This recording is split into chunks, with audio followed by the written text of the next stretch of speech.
Good morning, everyone. We'll start a few more seconds. So that everyone could come in, introduce yourself. What type of business do you have? What type of industry? So like that, today's presentation, like that, we'll be able to have a few ideas and convey some examples based on your business needs, your sales strategy. So like that, our business consultant and presenter today, Michelle, will be able to connect the dots and at the end of the day, provide you some additional aha moments. Once again, my name is Jesus Padilla. I am the Assistant Director here at the Florida SBDC at FIU, along with my colleague Michelle Caba. She'll be our today's presenter. Some housekeeping items. This is a recorded webinar. In case if you have to step out, answer a phone call, don't worry, all participants will be receiving today's presentation along with the recording of today's webinar. If you have any particular questions throughout today's presentation, strongly encourage you to put them in the Q&A so that I'll be more than happy to be your moderator, but also Michelle could answer those questions for you as well. So we're going to go ahead and get started. Next slide. Who we are, what we do. If you have any questions, I know I see some hands raised. Put them in the Q&A or in the chat, and like that, I'll be more than happy to answer those questions for you. Who we are the 2023 National SBDC of the Year. As we have a specialized business consultant, 26 to be exact, that provides business consulting, access to capital, marketing, international trade, operations and strategy, all the different facets of what small business entails. We have a specialized consultant to assist you with your business needs. Since 2014, we have worked with over 7,800 small businesses that has resulted over 119,000 hours of consulting. If your business is located here in Miami-Dade County, we are your local SBDC, also along with Monroe County. If your business is located outside of Miami-Dade, Monroe County, don't worry, I'll put my email address in the chat, and I'll be more happy to connect you with your local SBDC. If your business is located outside the state of Florida, don't worry. Once again, shoot me an email, and I'll connect you with my colleagues from across the country to address the business needs that you're looking to grow. What is BizCap? Here is some previous projects that we have done. On the top left-hand corner, we worked with the Downtown Development Authority with the Flagler Corridor, along with special projects that we have worked with in the city of North Miami Beach. As we have gone canvassing, provided consulting in hyper-local targeted communities and commercial corridors to work with small businesses based on the areas in need that they're seeking by canvassing, training, and consulting to provide them the resources, the connections for them to create that economic impact in the community. Next slide. Since this initiative, which is called Business Growth and Acceleration Program, this initiative started and has been running since 2016. The program's underlying principle is to meet small businesses where they are in the community and provides an additional toolkit for communities looking to better assist their business with startup assistance and also business growth. Some of the outcomes that we have done based on the partnerships with multiple communities and the special projects, we have actually canvassed and met with businesses at their location, over 325 businesses, and over 300 businesses have attended in community trainings and received consulting. As a result, the overall impact in the community, it has created or supported over 550 jobs, 5 business launches, and also increased revenues, obtained capital, and also obtained local contracts as well. This year, the BizCap project is funded by Florida Congressional District 27. It's funded by a grant from the U.S. Small Business Administration. The Florida's 27th Congressional District covers the city of Miami, Key Biscayne, Coral Gables, runs through Kendall down to Color Bay, and since the 2019 census, over 86,000 small businesses are located in Congressional District 27.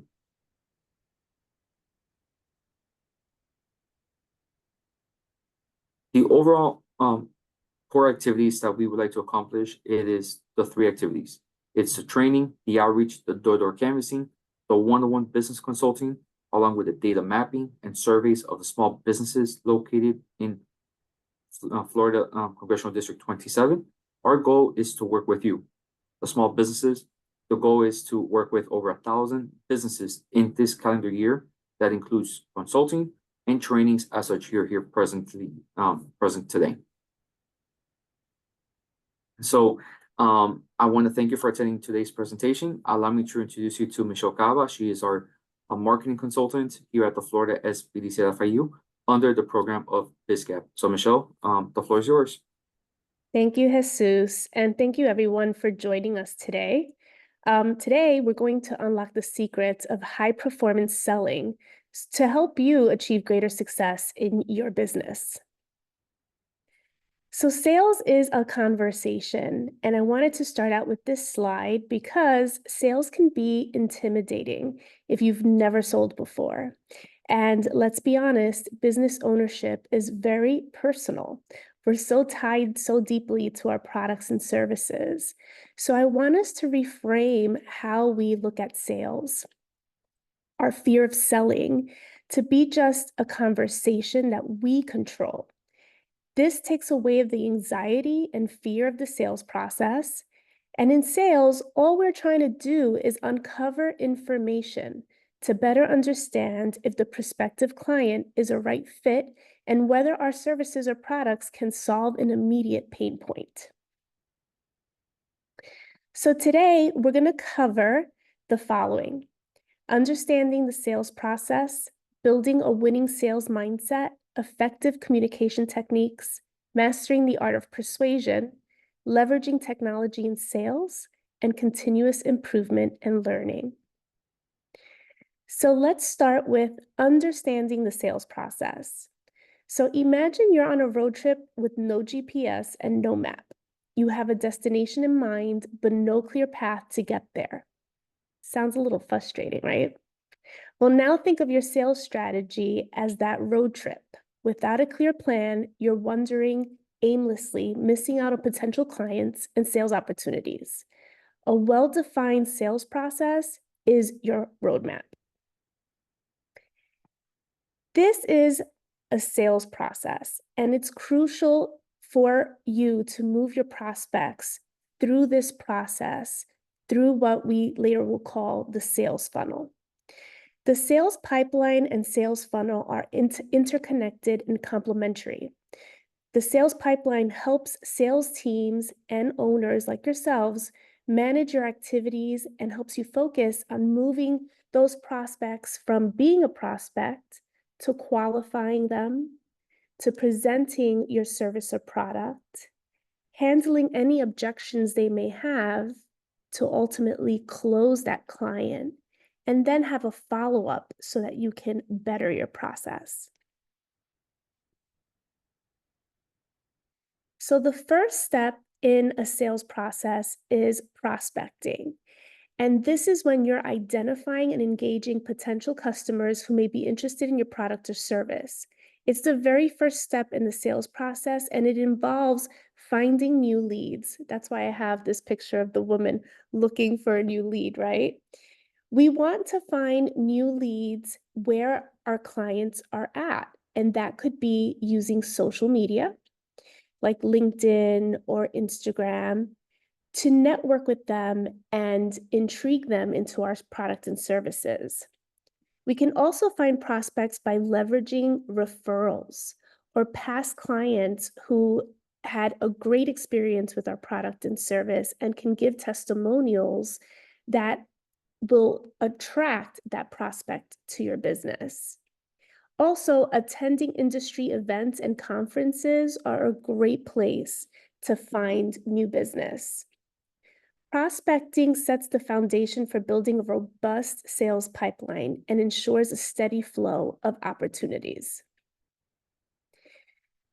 The next part is qualification. And this is when you're evaluating whether that prospect could be a potential customer, because not every prospect is meant for our business and product, right? So we want to make sure that they're a good fit, and a way that we can do that is by the BANT method. So the BANT method helps you qualify the lead by asking about their budget, who is the decision maker, the authority to decide on whether they will go forward with your product or service, who can speak to the need or pain point that they have at that moment, and also who can decide in terms of when they can purchase your product and service. During this qualification process, you also have an opportunity to give an initial consultation.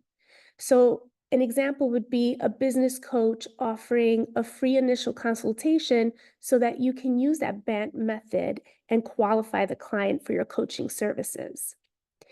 Another method to qualify clients is by using surveys.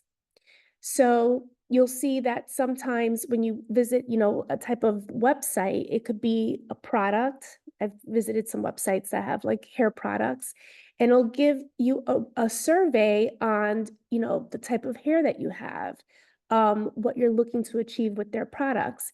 It's a great way to uncover some intel from your prospect.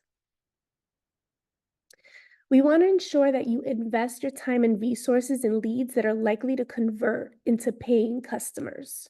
That is the point of qualifying your prospect. Next is the presentation. So in sales, this stage is where you demonstrate the value of your product or service to your prospective customer. It's your opportunity to show how your offering solves for the prospect's problems, meets their needs, and provides value. So this stage is actually very pivotal because it's where you connect the features and benefits of your product to the specific needs of the prospect. And depending on the type of business that you have, a presentation can look different. For some businesses, a live demo would be your best bet. On this slide, you'll see that the example I share is an app or a SaaS company, right? You're going to want to show a live demo of that app or that technology so that you can highlight the features and benefits.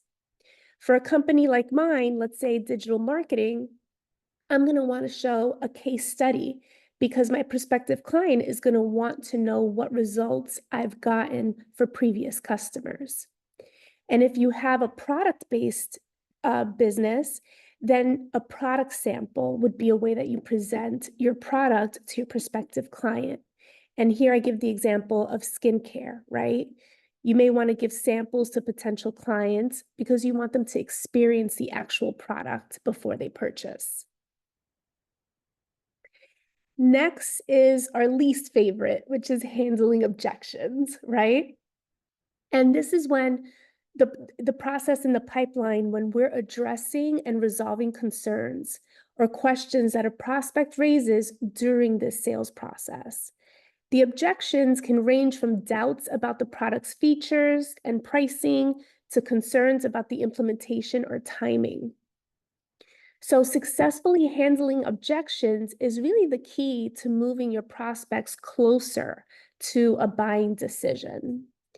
So I have an example outside of what I have on this slide that I know I encounter many a times when I'm prospecting. And that's usually the objection of, I need to talk to my spouse before I make a decision. And if you've gotten that objection before, feel free to comment in the chat because I'm about to share how you can overcome this objection.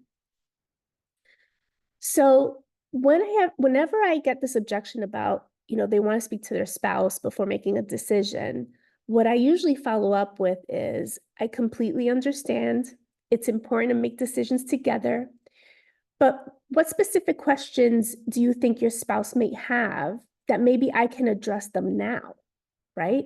So I've now taken away any type of, feature doubt because I'm willing to answer the questions at this very moment. The prospect might say, well, they might be concerned about the cost, which usually is the case, right? So my response would be, that's a valid concern, but how about I send you a detailed breakdown of the costs along with some case studies showing the return on investment or our other clients have seen. And then we can also schedule a follow-up call with both of you to go over any questions, right?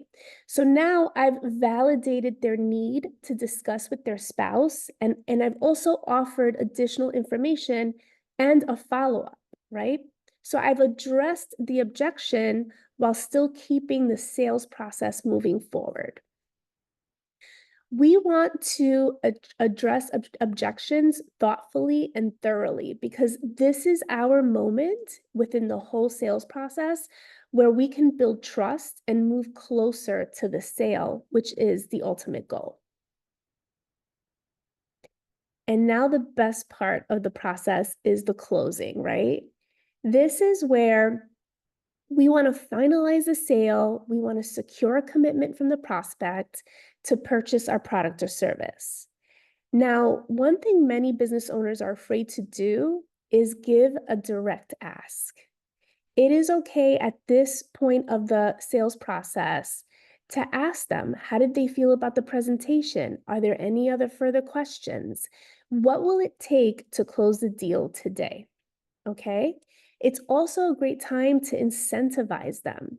Maybe give them a discount or maybe an additional service that will sweeten the deal and allow them to make a decision on the spot. Another strategy that's used a lot by salespeople, and I used it a lot, is the assumptive close.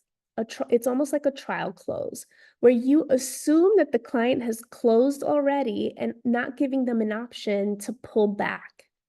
So this is when you're ready to say, hey, I'm going to email you the agreement at this very moment. How long do you think you need to sign the agreement so we can put you on the schedule to move on forward?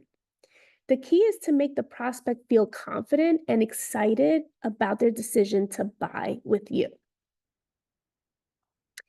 And lastly, the follow-up.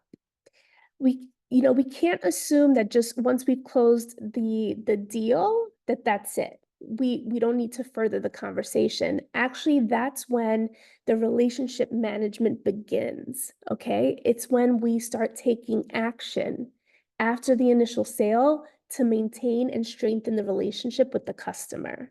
So it involves checking in with check-in calls, right? Ensuring that the customer is satisfied, address any issues that they may have. This is an opportunity to ask for any feedback requests.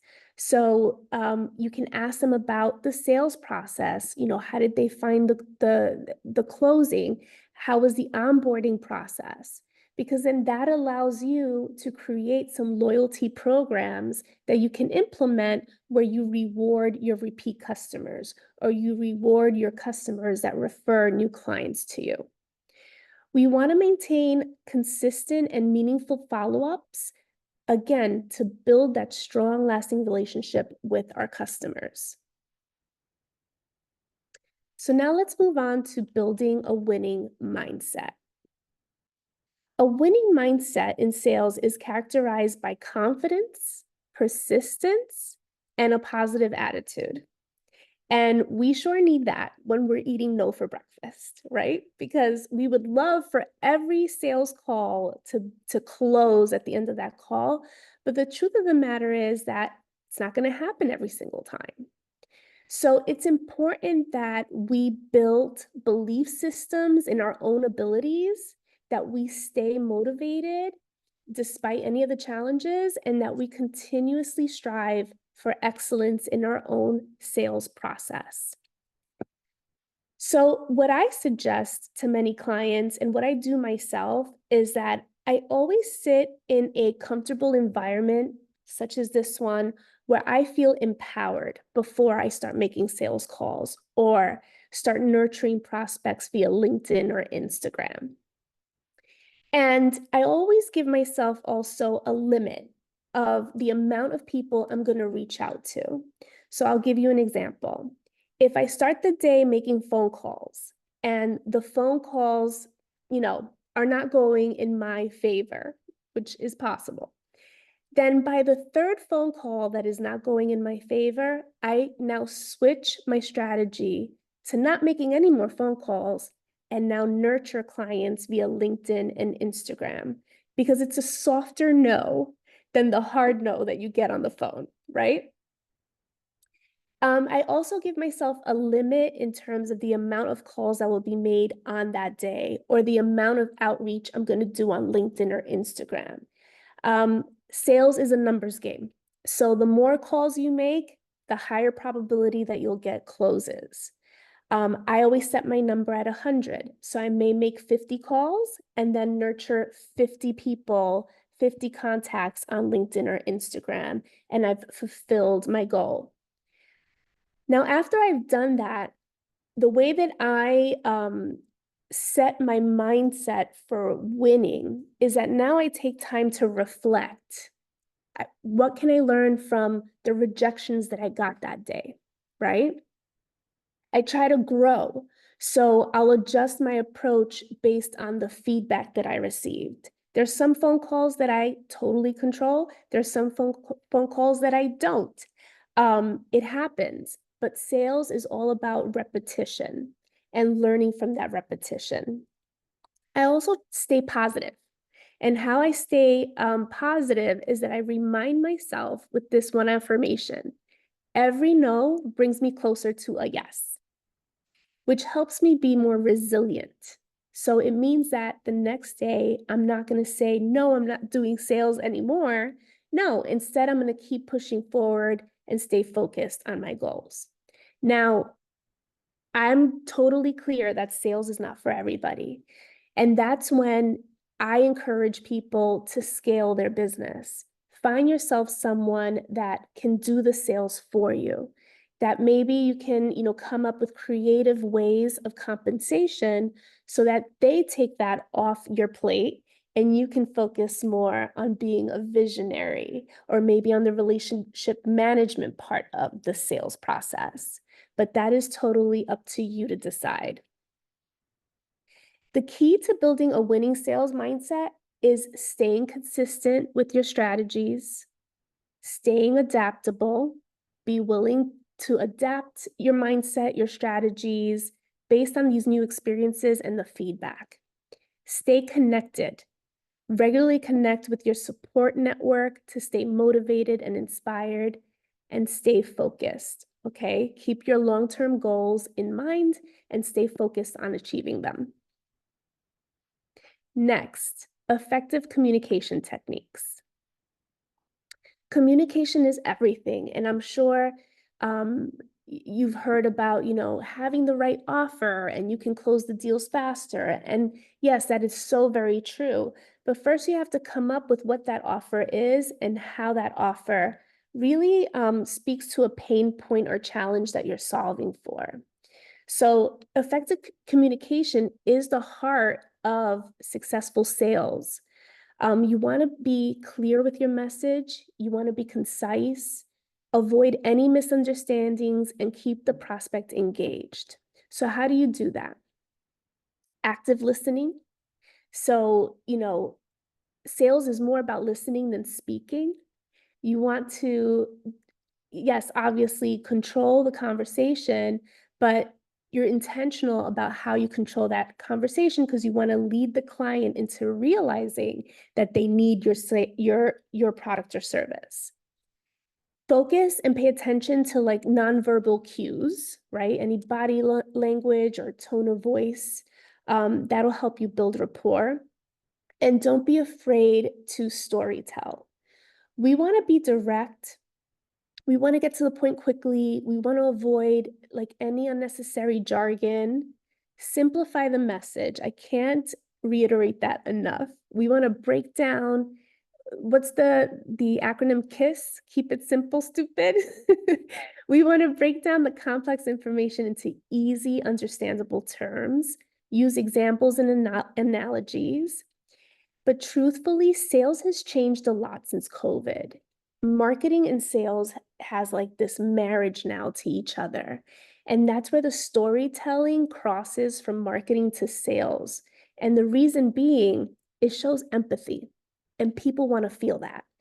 It shows empathy, it involves understanding, it's sharing the feelings of your prospect, almost mirroring like, their pain point and, letting them know that you understand and how you've solved this for someone else who had a similar issue.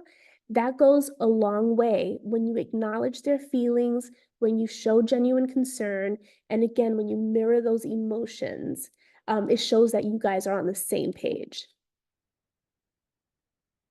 Next, mastering the art of persuasion. This is, if any of my clients are on this call, we've talked about social proof so many times. And I know as business owners, social media is like very cumbersome, right? But truthfully, by mastering the art of persuasion, you're building trust. And what better way to build trust than to show up on social media with knowledge, adding value, testimonials from your own clients, any case studies, right? This helps persuade your potential client to be a client of yours. It's really essential for closing deals. Mastering the art of persuasion is the ability to convince others to take desired action or adopt a certain viewpoint. It involves understanding the needs and motivations of your audience and presenting your message in a way that resonates with them, right? So we want to build trust by being authentic, transparent, demonstrate our expertise. We want to give them that social proof. So if I've given you a reason today to show up on social media, this is it. And we also want to make them feel this feeling of scarcity or urgency, that they're going to be missing out, that fear of missing out if they don't work with you, that you are, in high demand, or your products have limited time offers, because then this pushes them to purchase your product or service even faster. These strategies help convince prospects to take action. Next, leveraging technology in sales. So technology is a great tool that helps us enhance our sales process. Why? Because we're able to make data-driven decisions using CRM systems that mirror that sales process, right? We can quantify how many calls we've made, what type of industries, prospects we have called, what industries are working, what are not working, where in the sales pipeline does your communication fall flat? Could it be in the presentation? Because then that data-driven decision allows you to revamp how you present your product or service. So using technology in your sales process is pivotal in terms of managing your sales process, improving it, and even managing your customer relationships and tracking what you're actually doing for them, right? Another piece of technology that I encourage you to focus on in the sales process is that we want to get to close as quickly as possible. And a closed business could mean something different to you than it could mean to me. For me, my closed business is when they've paid my invoice. We're not closed at just signing the agreement, right? For someone else, it could be at the presentation or signing the agreement. But the point is to automate that process so that you can get to the close as quickly as possible, and then you can focus more on selling. And again, I can't emphasize enough, we want to make data-driven decisions. We don't want to say, oh, this method is not working. Well, how do you know that? Oh, because I feel that. No. We don't want to feel, we want to know, we want to see the data. So that way we can make and implement the correct changes to get more clients. because without clients, we don't have revenue. And I have here two sample platforms that I've used and continue to use. One is ClickUp. It's a CRM. There's a free version to this that's pretty robust. And it actually follows the sales process that I shared with you earlier. And you can add all of your leads, you can add notes, you can assign tasks to other people. It's really, really amazing. And the next one is Apollo.io. It is a lead gen platform. Again, has a very robust free version that you can play around with, but it allows you to create email sequences to your prospective clients that have been verified through Google and have used SEO, search words for your type of business or product. And then what Apollo does is that they give you the prospect's full name, name of company, phone number, email. You can even connect with them on LinkedIn. So it's really an amazing platform to start your lead generation, to start prospecting. Continuous improvement and learning. So sales strategies and, just the art of sales is not a one and done thing because it's really based on your behavior and your prospect's behavior, right? And behavior, the one thing that we know about it is that it's constantly changing, constantly evolving. So I encourage you all to always come from a place of how can I improve my sales strategies? How can I improve my closing rates? Ask your customers for feedback. Recently, I got feedback from a client because I sent it, actually not a client, a prospect. We had our call, I gave them the presentation, and I had someone create this automated CRM for me where once you're interested in my product, I just send you an email with a link and it takes you to the agreement, to the invoice, and to my calendar. And this prospect found that that process was like too bold. They wanted to be nurtured more. But truthfully, that process is what allows me to continue to focus on selling and adding more revenue to my business. And so it was a moment of learning for me, and also about maybe improving my communication in terms of what they should expect from me after they've decided to continue. Also, professional development, right? So look for the sales trainings, go to as many sales workshops as you can go to. Lean on somebody in your network or someone who is in a related field, related industry as you to role play and practice your sales strategies and conversations with them. That feedback is really instrumental, and sometimes you'll uncover some tactics that you may have never thought of before and implement that in your sales strategy. And that's all that I have for you right now. If you have any questions, this is the time for you to ask. Michelle, I have a random question for you. Sure. On August 20th, you're also going to be presenting, right? The crafting and winning inbound and outbound marketing sales, right? Yes. Yeah. So it carries over the conversation from today's topic for next month, right?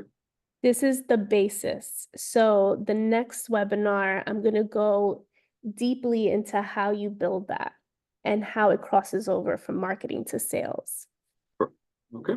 Yeah. If you have any questions, because I see some hands are being raised, certainly put them in the chat or the Q&A, and I'll be more happy to moderate those for you. Now, I have another question. You have been amazing. Thank you so much. Do you have an example of how you prefer to nurture or reach out to a prospect on LinkedIn or Instagram? Yes. So it's key to use either Apollo.io or Sales Navigator I suggest Apollo.io because it gives you so much more information and a lot better capabilities. But with both platforms, you're able to create lead lists. So you can enter the parameters that'll help you get to that decision maker for your type of business in the industry that you want to service, right? Once I've done that, I go into each person's profile and just read, a little bit about them, see if we have anything in common, right? Whether it's philanthropy or maybe an experience that they had at the bottom where they speak about their experience. And I'll just comment on that. I also have a blanket statement that I use, which is I like to connect with like-minded professionals. I hope, let me know if I can help you with anybody in my network. Because then that shows that I'm not coming from a salesy place. I'm coming from a place of giving, which is LinkedIn, right? It's a network. And usually that results in they'll connect with me. And then I have a second message and a third message, depending on how it goes. The second message is usually, introducing the company and, hey, can I do this for you? The third message is usually trying to schedule like a meet and greet because I do better on Zooms or in person than in texting and messaging when it comes to closing my deals. Did that help?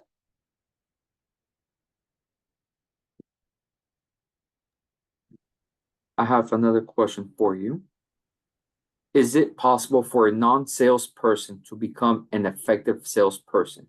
And what things should I take into consideration? Say that again. Is it possible for a non-salesperson to become an effective salesperson? So I'm an introvert trying to be an extrovert to sell my products. And what things should I take into consideration? Yeah. I think it's totally possible. I mean, again, going back to mindset, it's whatever you put your mind to, right? So, I mean, if sales is so tied to your subconscious, if you're telling your subconscious that you're not good at it, then guess what? You're not going to be good at it. But if you tell yourself that you are going to be great and give it your all, and then prepare yourself with, an offer or some canned messages, it could go a long way. Now, I do recognize there's some people that just prefer not to. And that's when I always recommend that you look outside and start scaling. There's a growing number of fractional salespeople that, that's all they do is sell, and it doesn't matter what product or service, and they'll do it for a fraction of the cost. So that would be my recommendation. The longer you hold off on selling, the longer it's going to take for you to get to your revenue. What is your take on sales referrals? Additionally, what is a benchmark budget for cost of acquiring new clients? Okay. Sales referrals, I find those are like the low-hanging fruit. Like if somebody's referring, a person to you, I always go into that conversation assuming it's a closed deal because they have heard something positive about my business or me. And so now it's really just uncovering, what their need and me speaking to how I can solve for that need, right? In terms of budget for acquiring new clients, I think it depends on the industry. I really can't give you um, a set number. I work with a lot of lawyers who pay, their cost for acquiring one client could be $200, $300, but they're personal injury attorneys. So that $200 could be a $2, $3 million case, right? So it really depends on your industry.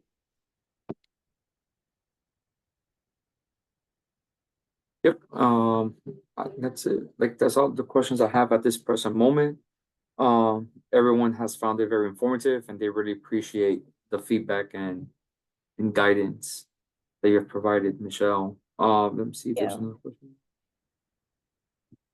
Yeah, so what's a reasonable goal to have for the number of sales calls per day? Believe it or not, the going number is 100 calls a day. 100 calls a day, and if you convert one client that day, you're winning. But that's the reason it's important to have like a clear system and to use those CRMs, because you want to make sure that all that energy you're putting out there, those 100 touch points, whether it's a phone call or LinkedIn, that it's actually working. And if it's not, then it gives you an opportunity to make those adjustments. But 100 a day is the going number in the industry. Pretty much one call every 5 minutes, in other words. Yes. And give yourself a break. You may eat no for breakfast, but you may eat like a king for lunch. Don't give up. All right. Yeah, that's it. So those are all the questions I have in the Q&A. But let alone all the participants that are here will be receiving today's presentation, the recording, but also I will be providing you the link for the next two presentations that Michelle has. And then but any way that we can do to assist you with business needs, just give us a call and we'll be more happy to assist you. Now, I have one last question for you. Do you know how to recommend for mindset or how to improve the mindset in that regard or change it? So I'll share with you guys my how I build a strong mindset. So the first thing I do in the morning is that I do not answer calls or make any calls before 10 a.m. Why? Because it gives me enough time to focus on me and the things that I need to do to feel powerful and feel successful before I even answer the phone and make calls. Sorry. So that means I wake up, I have my coffee, I meditate. And for some people, meditation could be, a little intimidating, but you can do a guided meditation. There's meditations on building your confidence. There's meditations on sales, like having a winning mindset. Then after my meditation, I do a little workout.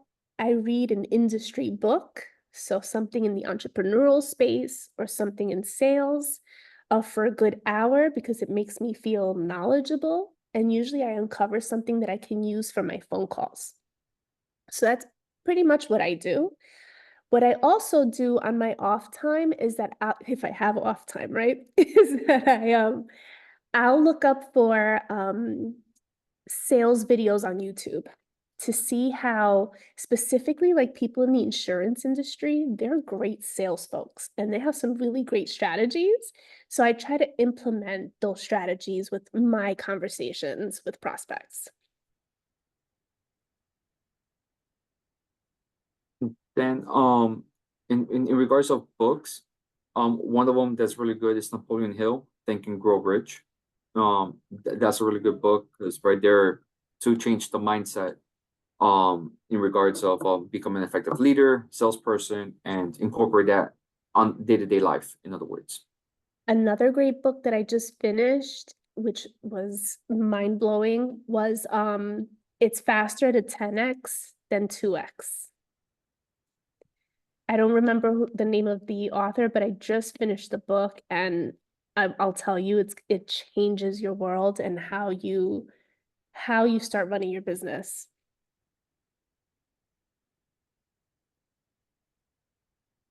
So it's easier to 10x than 2x and Think and Grow Rich. Okay, yeah, so it's by Benjamin Hardy and Dan Sullivan. Yeah. Okay. Yeah, so let me just put this in the chat.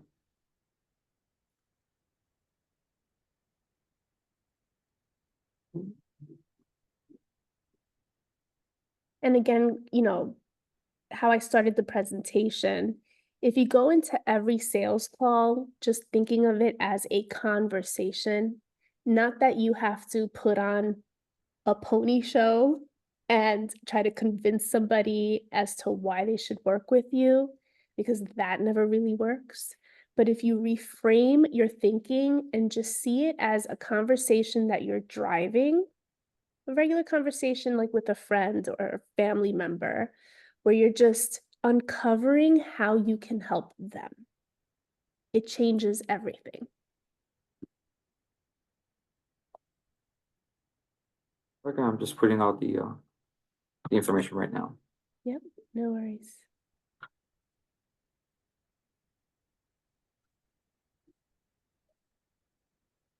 There you go. I'll put the 2 books. Perfect. But nonetheless, if there's anything else that you see some assistance for your business needs, don't hesitate. We're family. Any way that we can to assist you, we're a phone call, an email, and also an event away. But like I said, Michelle is here to assist you with your marketing, your strategy. Also she has a great presentation of creating your brand experience, because also creates the messaging, and the sales pitch definitely helps you out finding those tips and tools. But like I said, I want to thank you, Michelle, but at the same time, I want to thank all the participants that were present today. But definitely looking forward to seeing you at our next event. Now, if you have any questions, I know that I've seen some hand raised, please put them in the Q&A or in the chat so I could ask those questions for you.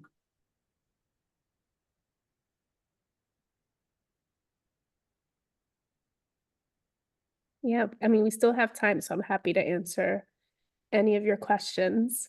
Yes, I will be sending all the presentations, also with the video recording as well, along with some of the upcoming events that definitely carries over from today's presentation.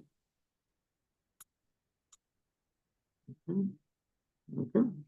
So thank you, everyone, and I'll be looking forward to the next event. Have a wonderful day. Thank you. Bye-bye.